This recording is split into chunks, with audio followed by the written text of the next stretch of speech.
Hi, welcome back to Easy Click Learning.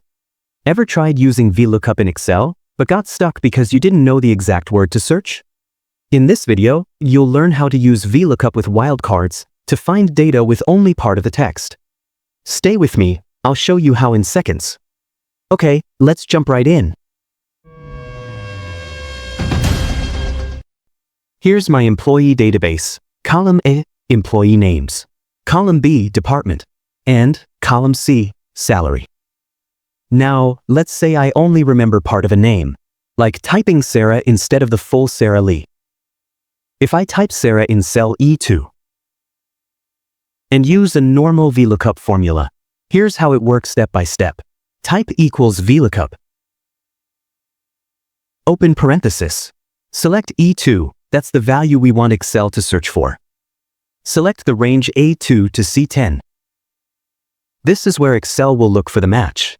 Type 3, because salary is the third column in that range. Finally, false. This tells Excel to find an exact match only. Close the formula. Now press Enter. Excel shows an error because normal VLOOKUP doesn't work with partial text.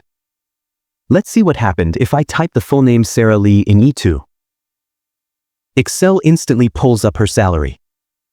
And that's the limitation of normal VLOOKUP. It won't work unless the text matches exactly. Now let's fix it with wildcards. In F2, I'll use this formula. Here's what's happening. Wildcard tells Excel to allow any text before or after your keyword. Now press Enter. Type Sarah instead of Sarah Lee. Even though I only typed Sarah, Excel found Sarah Lee and returned her salary instantly. Let's try it with Mike. And it will still return Michael Johnson. Like magic. This trick isn't just for names. You can use it for product codes, cities, or any text field. Super handy when you don't remember the full text. If you found this tutorial helpful, hit the like button, share it with your friends, and subscribe to Easy Click Learning for more quick and practical Excel tips. Thanks for watching, and I'll see you in the next one.